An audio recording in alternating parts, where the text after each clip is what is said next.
क्यों होती है प्रशांत नील की फिल्म्स हिट?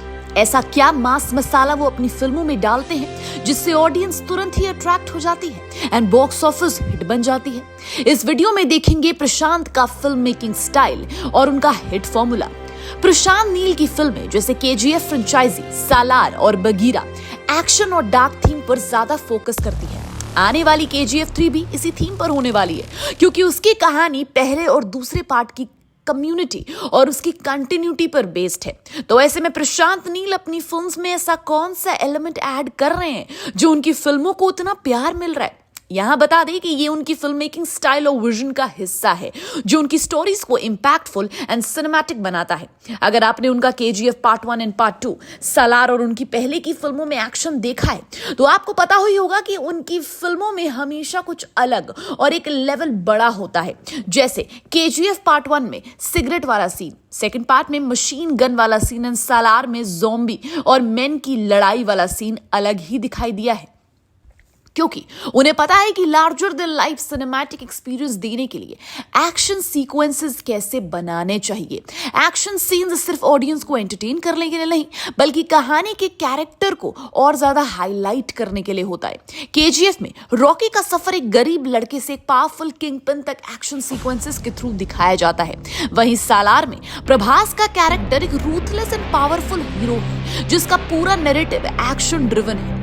एक्शन नील के कैरेक्टर्स की स्ट्रेंथ एंड सर्वाइवल इंस्टिंक्ट्स को शोकेस करने का एक तरीका है। ये फिल्म को हिट करने का सबसे अच्छा फॉर्मूला है जिसे प्रशांत नील ने समझ लिया है। वहीं प्रशांत नील की स्टोरीज हमेशा ambition, revenge and power struggle पर बेस्ड होती हैं। ये themes naturally action heavy plots के लिए आइडियल होती हैं। केजीएफ का रॉकी एक ऐसी दुनिया में जीता है जहां सिर्फ स्ट्रॉन्गेस्ट सर्वाइव कर सकते हैं। उसके स्ट्रगल्स एंड फाइट सीक्वेंसेस उसकी जर्नी को ज्यादा इंटेंस बनाते हैं। सालार में प्रभास एक मॉरली कंप्लीट कैरेक्टर प्ले करता है जो देखा जाए तो क्राइम एंड लॉयल्टी के दुनिया में नेविगेट कर रहा है। केजीएफ 3 की कहानी भी एक वायलेंट एंड ग्रीटी बैकड्रॉप पे सेट होने की उम्मीद में है जहां एक्शन सीक्वेंसेस उसके प्रोटोगनिस्ट की डार्क साइकी को एक्सप्लोर करेंगे। वहीं इनकी फिल्मों में एक और खासियत ये होती है कि इनका dark and gritty look film का यूएसपी बन जाता है। इसका रीजन है कि वो अपनी कहानियों और कैरेक्टर्स की हार्श रियलिटी को विजुअली पोर्ट्रे करना चाहते हैं। केजीएफ फ्रेंचाइजी का सेटिंग कोलर गोल्ड फील्ड्स का ग्रिम एंड ऑप्रेसिव एनवायरनमेंट है जो स्टोरी की रॉनेस को एम्पलीफाई करता है। वहीं सालार में भी ये समझ आता है कि एक इंडस्ट्रियल एंड सोम्बर बैकड्रॉप रखा गया है। इस एस्थेटिक का काम है कैरेक्टर्स के इंटरनल कॉन्फ्लिक्ट्स एंड उनकी वर्ल्ड की ब्लीकनेस को दिखाना। आने वाली केजीएफ 3 की बात करें तो उसमें भी ये डार्क थीम्स एक्सपेक्ट किए जा सकते हैं जो स्टोरी की साइकोलॉजिकल एलिमेंट्स को और इंटेंस बनाएगा।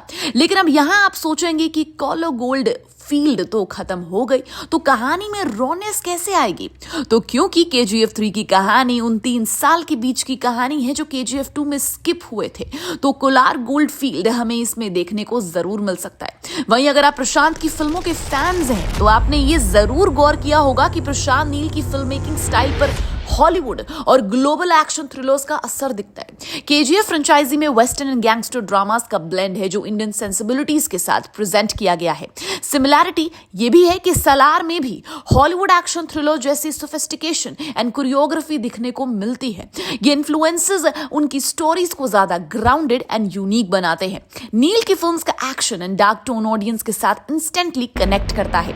लोग उनके इंटेंस कैरेक्टर्स और ग्रिपिंग कहानियों को पसंद करते हैं। केजीएफ का रॉकी हो या सालार का सालार, ये कैरेक्टर्स पावरफुल एंड रिलेटेबल लगते हैं जो मास अपील जनरेट करते हैं। प्रशांत नील की फिल्म्स में एक्शन एंड डार्क थीम्स इसलिए भी होती हैं क्योंकि वो उनकी स्टोरी टेलिंग का कोर है।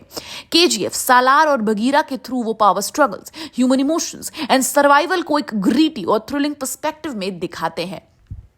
एक्शन और डार्क एस्थेटिक्स का कॉम्बिनेशन उनकी फिल्म्स को एक अलग सिनेमैटिक एक्सपीरियंस बनाता है जो हर बार बॉक्स ऑफिस पर धमाका करता है। आपको क्या लगता है? क्या ये सही है? हमें कमेंट सेक्शन में जरूर बताइएगा। And till then keep watching Bollygrad studios.